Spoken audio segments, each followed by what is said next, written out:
And now I call on Director Halud of the GPH Peace Implementing Panel, Secretariat, to present updates on the implementation of the CAB and its various components. Thank you.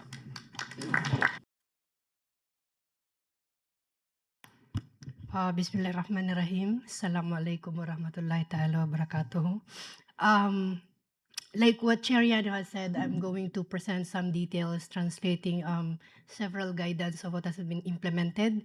Our counterpart are also here, so kindly, kung merong mga mali, we can always check.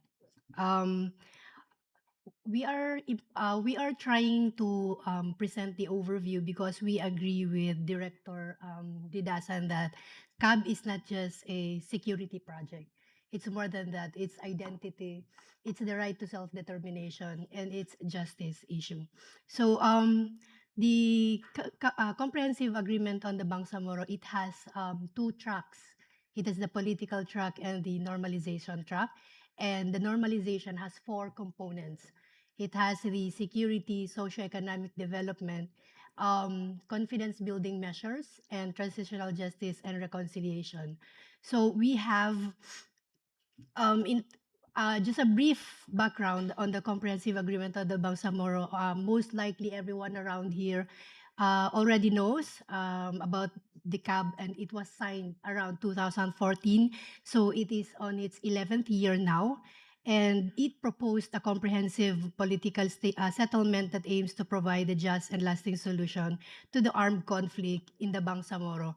So needless to say, this is, it has learned its lessons from the earlier gains of the previous agreements and translated it into something that is a substantial political autonomy. And that's why it's comprehensive. It's a collection of several agreements between the government of the Philippines and the Moro Islamic Liberation Front. So so far, we have until 2025 roadmap, and this remains to be updated because, as you can see, the end line is 2025. Okay, so for the political, we had, of course, the passage of the Bangsamoro Organic Law. It was already done, as we can see, with the establishment of the political entity, that's the BARM, and then the plebiscite, that was in 2019, and establishment of the Bangsamoro Transition Authority, which has representatives from both sides, and BTA serving as an interim government, an extension as well of the transition period. So the upcoming BARM parliamentary election is supposed to be the culmination of the political track of the CAB. So for normalization, in terms of security, there are four phases, as well as the rest, no, from socio-econ and the transitional justice. It has to be implemented in four phases. If anyone is familiar as well with the document, the program for normalization in the Bangsamoro, from all these components, we have 8 dimensions. So if you break it down, in terms of security, we stop at phase 3. So that's why right now we have 26,125 decommissioned combatant and 14,000 remains to be decommissioned. So that goes as well when you implement the security part, the socio-econ until transitional justice has to be implemented in parallel. So from socio-econ, you have the transformation of the 6 camps. No, that's confidence building. For the socio-econ is the interventions for the decommissioned combatants and their communities.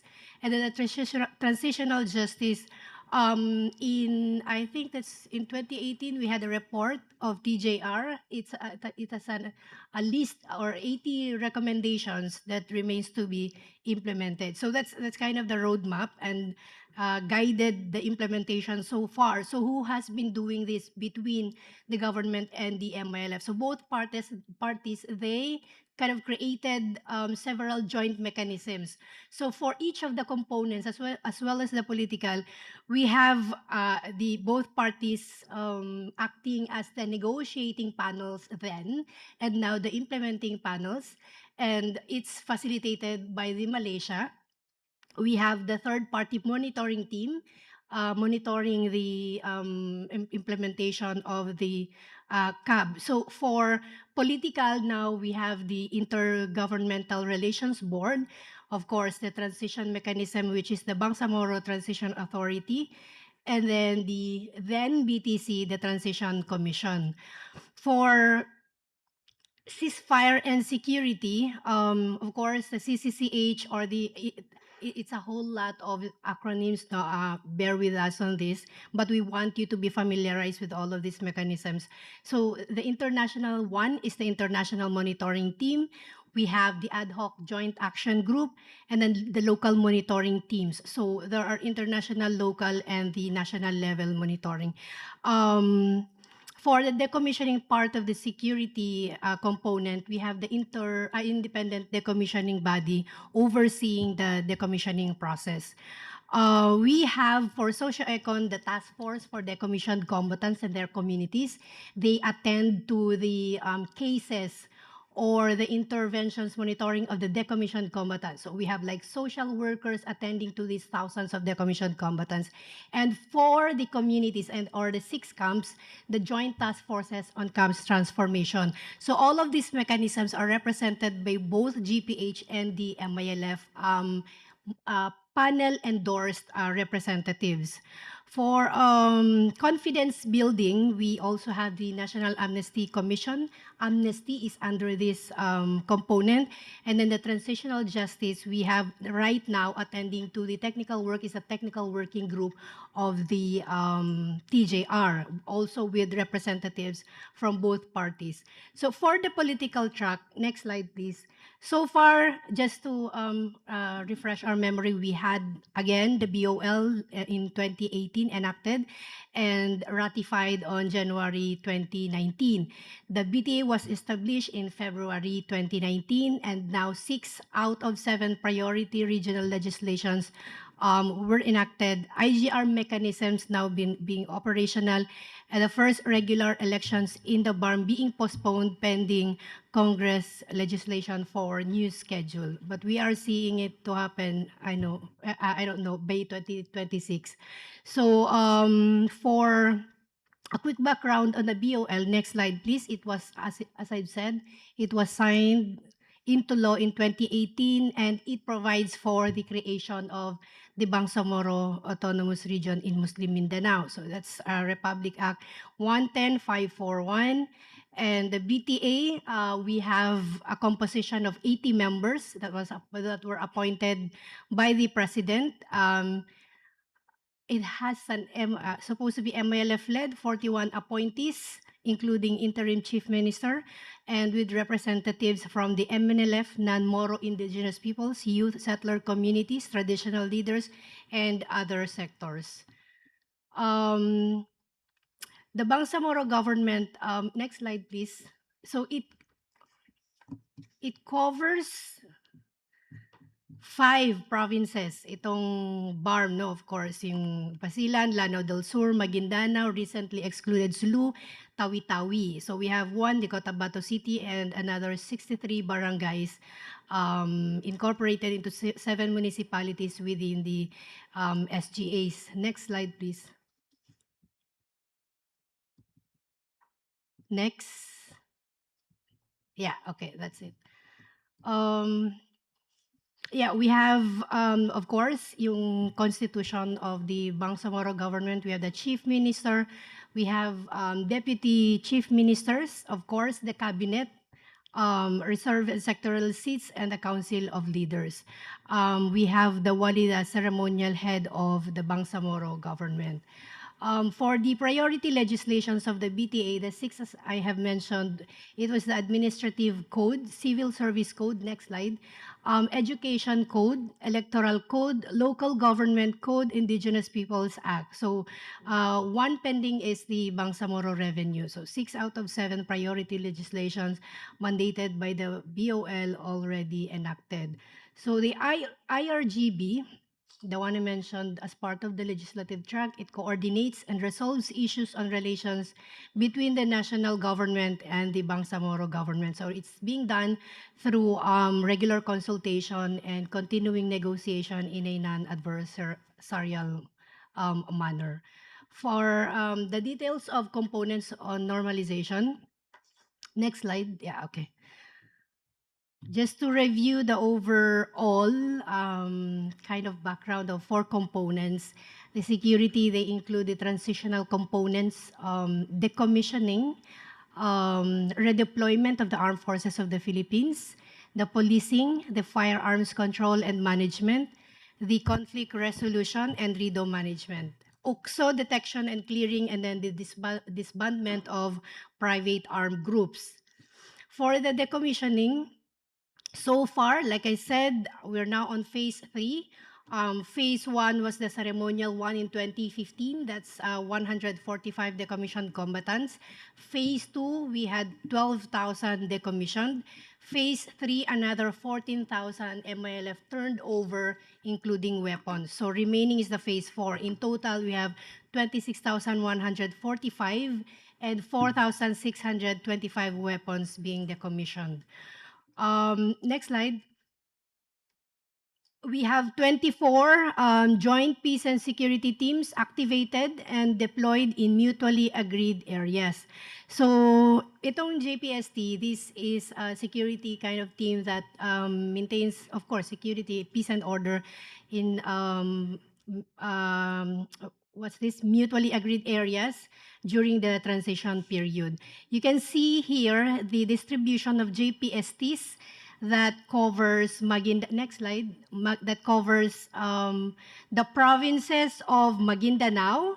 You have North Cotabato, Lanao del Sur, Lanao del Norte, Basilan, and Zamboanga Sibugay, also including Sultan Kudarat. So this reinforces the security stability, and it's supposed to support the security transition effort. For the ceasefire monitoring, next slide please. There is an attribution that due to the mechanisms monitoring our ceasefire and security, the dwindling number of skirmishes, as you can see, this is as of 2025 na data. As you can see, upon the establishment of the BARM, bumaba yung security shock. So again, this is a data from 2002 to that's 2025, not 2005. Okay, so along with the IMT, the CCCH and the AJAG, they help maintain at least low rate of armed skirmishes between both parties. So another armed groups is another thing. This is being reinforced. The monitoring of ceasefire being reinforced supposed to be by the IMT, the international monitoring team whose head of mission is Malaysia, but its mission 16 has ended as of June 2022. Right now, both parties have been discussing on the reoperationalization of the IMT. Disbandment of armed groups, private armed groups. Next slide. So far, the interagency, the National Task Force on DPAGs, it's an interagency mechanism headed by DILG. There are already 15 PAGs disbanded, 37 potential PAGs disbanded, and then 67 individual surrenderies who were provided with socioeconomic interventions in 2023 and then 2024. So this also supports this project. It supports the programs like decommissioning. So it kind of reinforces each other, all of these different programs under the security component of the CAB. For the management of small arms and light weapons, the enrollment numbers around 8,791. So there are also other assistance like financial assistance, community-based socio-econ packages, as well as assistance in processing the license to own and possess firearms. It was provided by the interagency mechanism. So overall, the GPH-MILF CELW management program framework is being currently formulated. This was as instructed by both panels last December 19, 2025. In terms of policing, we have applicants from the MILF, around 396, MILF and MNLF, They have successfully entered into the PNP as patrolmen and patrolwomen. In MLF and members may also apply until 2027. So from 3,176 applicants, this was processed in 2023. They have now completed their trainings in the PNP in 2024 and 2025. So all of these are being assisted under the purview of the peace agreement. Redeployment of the AFP, its purpose is to it's a kind of multi-purpose initiative that was designed to adapt to shifting security shocks, and support, of course, the peace building efforts. So structure, composition, and process flow for conduct of joint security assessment is under the guidance of both panels. This was done in January 2025. They had pilot tested joint security assessments in Tugunan, Ligwasan. It's in SGA BARM. So that was done in June 2025. Another security component or program, most recently, next UXO and landmine. Yeah, they have reoperationalized an operation center for explosive hazard management and response. This was launched in November 2025. So this is to ensure the civilian safety. And the GPH and MI has uphold deed of commitment under Geneva Call adherence to a total ban on anti-personnel mines and for cooperation in mine action. So this is supported by one partner, the Mindanao Action for Trust and Normalization in Mindanao. So we proceed to the next component, the socioeconomic development. This one, this is the component being attended to by two mechanisms, the TFDCC and the JTFCT. For the DCs and their communities, they just approved back in 2024, it's a couple of years ago, enhance the like framework of the socio-econ packages for the decommissioned combatants. They have already because when you conduct a decommissioning, immediately after the decommission, they receive a transitional cash assistance that's supposed to help them settle back into their communities. So for 26,145, they have already received this from phases 1 to 3.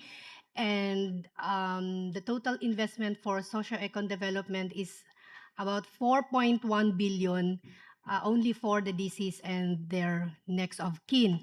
𝐶AM's transformation has come up with their transformation plan and then investment program. This was approved by the panels in 2021, and about 12.9 billion worth of interventions that was invested since 2015 for the transformation of 6 previously acknowledged camps. By the way, these 6 camps are the camps Omar, Bader, Rajamuda, Bushra, Bilal. Yeah, that's it. These are located in Llano del Sur, Norte, Maguindanao, and North Cotabato. Okay. What are those socio-econ packages that were included in the framework? Again, it's the transitional cash assistance. This is under the social protection, cash assistance, the health insurance, premium, civil registration, psychosocial support. Recently included is the 4Ps. Okay, this is new. The second one is the capacity development, values transformation training, alternative learning system, educational assistance, and the skills training. Another component is the employment or livelihood. So they have emergency employment as well as the sustainable livelihood program. And for the infrastructure part, they're supposed to receive housing assistance depending on their needs. So the task force assumes, or the program assumes, that once they receive these 4 components of the framework, the individual know once they receive this, they're close to transformation. That's the at least indicators, the battery of indicators of settling back into their community. The target for the 6 camps, it's next slide. Okay, so they have multiple targets in different forms of programs such as, next slide. Okay, yeah. This is the target under the recently formulated investment program. As you can see, you have from small to large scale infrastructure such as farm to market road, the barangay health centers. So these are the plans. These are the investment under the investment program. You have the mosque or spiritual, what's this? Places of worship. So as you can see, if you cluster them, you can see mostly infrastructure, because the idea is to transform the camps and the communities into civilian communities. Yeah, so these programs are supposed to be located in the 6 camps, targeted to be built in the 6 camps. So next slide. Okay, so ito yung this was what I mentioned earlier. Camp Bilal, of course in Lanao province, Camp Bushra, Lanao del Sur, Abu Bakar, Maguindanao, Bader in Maguindanao, Rajamuda, North Cotabato, Camp Omar in Maguindanao del Sur. So you can see them spread across the mainland provinces in the BARM. Okay, another one under the confidence building measure is the amnesty. So far, we have 807 applicants, but only one was granted with amnesty, and that was in September 2025. The Memorandum Order number 36 was ceremonially signed in April 2025 that authorizes the National Amnesty Commission to issue safe conduct passes. The TJR, they had, I think that was in November or December 2025, they launched their own roadmap. So it has, because the TJ follows the dealing with the past framework. So if you look at the roadmap, you can see 4 components here: the truth-telling or history, the right to justice, the right to reparation, and the right to guarantee of, or the guarantee of non-recurrence. Isa-isahin natin. Okay, for truth and history, the TJRTW thinks that the Bangsamoro and indigenous cultural communities and indigenous people histories and peace education are integrated in the formal education system. So they deem it necessary to do this under truth and history. Of course, recognizing Mindanao histories, cultures, and ethno-languages are documented, acknowledged, celebrated, and cultivated. Human rights violations against Bangsamoro people and ICCs and IPs are documented, validated, and referred. Bangsamoro histories and struggles are acknowledged and memorialized. So, the right to justice HRVs against the Bangsamoro people and ICC's IPs are investigated and, of course, addressed and referred. Former combatants must be assisted towards their effective transition into civilian roles. For the right to reparation, they could see that appropriate reparation initiatives must be undertaken to attend to grievances and injustices against the Bangsamoro.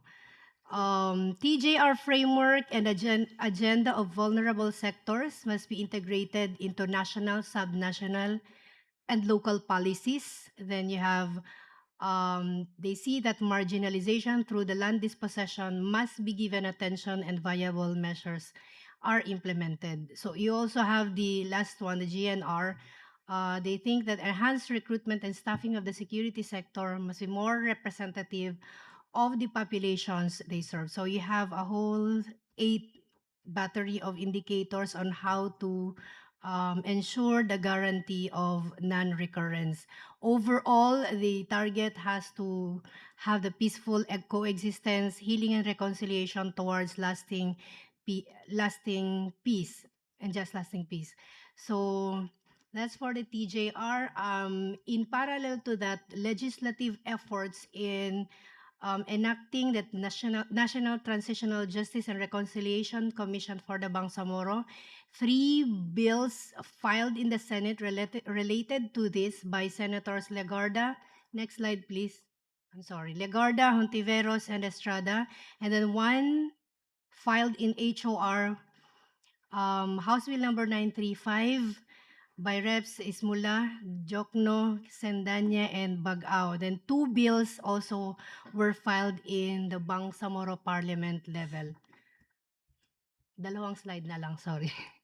Okay, for to fund the whole CAB project, we have Bangsamoro, next slide. Bangsamoro National Normalization Trust Fund. This is supposed to support the implementation of the norm. I won't go into details na. Next slide. And then it must be reinforced by the inter-cabinet cluster mechanism on normalization. So these are national government agencies supporting the programs under the different components of socio-economic development as well as the rest of the components of norm. So lahat dito, they budget, they program, they do the sequencing for the projects targeted by each component and by the task forces represented by both the government and the MILF. Of course, to ensure the timely and effective delivery of the normalization program. So that's all. Thank you very much.